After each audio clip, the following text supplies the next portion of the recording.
Daqui para frente, o senhor espera que os principais avanços nessas terapias venham de onde? Vem na redução do tamanho dos aparelhos, na descoberta de novos pontos cerebrais? Para onde é que nós estamos indo? Então, a neuromodulação é uma ciência, apesar de a gente pensar, né, na eletroconvulsoterapia como uma coisa, o ancestral da neuromodulação moderna, a neuromodulação ela está engatinhando aí. A gente está começando a entender os circuitos cerebrais, começando a entender como modular esses circuitos e qual que é a importância de cada parte para o tratamento de diferentes doenças. A estimulação magnética, por exemplo, ela, pelas características físicas dela, ela atinge uma região muito pouco profunda. Então ela atinge principalmente córtex cerebral, essa região mais externa do cérebro. Então, o efeito direto dela é sempre em córtex. É possível fazer várias coisas diretamente, mas só em córtex. Indiretamente, você consegue modular coisas mais profundas. Você estimula um neurônio aqui superficial que, por sua vez, vai estimular ou vai inibir um neurônio mais profundamente, ou um grupo de neurônios mais profundos. Então, a gente está começando a entender essas coisas, né? Por exemplo, é possível mapear o córtex. Existe uma região do cérebro aqui que é chamada de córtex motor, que é o que controla a motricidade. Então, por exemplo, a gente consegue, com a estimulação magnética, estimular uma região e ter uma contração da musculatura contralateral. Então a estimulação magnética ela é usada em neurocirurgia, por exemplo, para mapear essa região, esse córtex motor, porque é uma pessoa que tenha um tumor que está empurrando esse córtex motor para outra parte, a gente não consegue saber onde está, só olhando uma tomografia. Mas com a estimulação magnética você consegue mapear a região do córtex motor e com isso, durante a cirurgia, você tenta preservar ao máximo aquilo ali para que não tenha menos sequelas. Então, assim, isso é uma utilidade bastante interessante da estimulação magnética. Com a estimulação magnética você consegue modular o córtex visual, então essa parte da occipital, que cuida da visão. Então, por exemplo, alucinações alucinações visuais. Algumas drogas, elas induzem alucinações visuais, então é possível aliviar essas alucinações visuais, ou inibir essa região do córtex, para diminuir essas alucinações visuais induzidas por drogas. E que poderia ser um mecanismo de inibir alucinações visuais de outras doenças, por exemplo, uma esquizofrenia, né? E assim por diante. Assim, tem uma série de possibilidades que ainda não foram totalmente exploradas.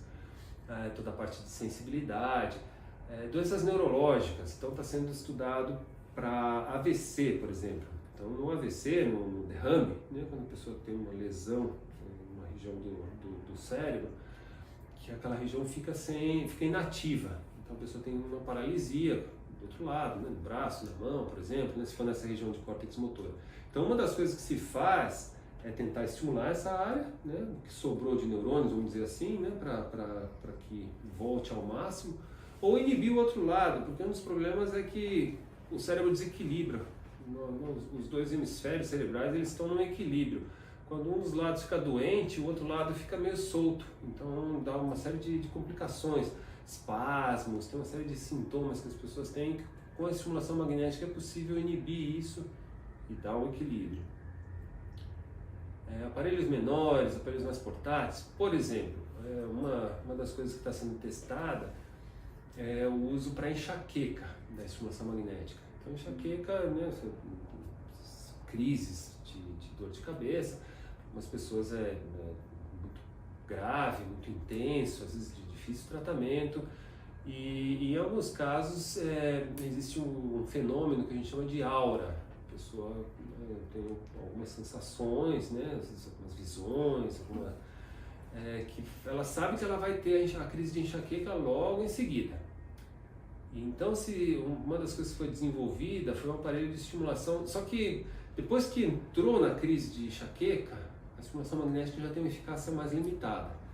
Então era preciso estimular o cérebro quando está nesse processo de aura, mas não dá tempo. Então a pessoa começa com a aura, não dá tempo de ir até o consultório do médico, não dá tempo de ir até o hospital, tô começando a ter uma enxaqueca, vamos fazer uma estimulação. Então se desenvolver um estimulador magnético portátil, que ele dá um único pulso. Normalmente esses estimuladores que a gente usa, eles dão vários pulsos, são pulsos de repetição, vai estimulando né, várias vezes. Só que para isso precisa de capacitores, tem toda uma questão tecnológica muito complexa. Então se desenvolveu um estimulador em que você carrega ele na tomada e ele consegue dar um único pulso, ele não consegue dar vários pulsos de repetição, mas com isso ele fica bem portátil.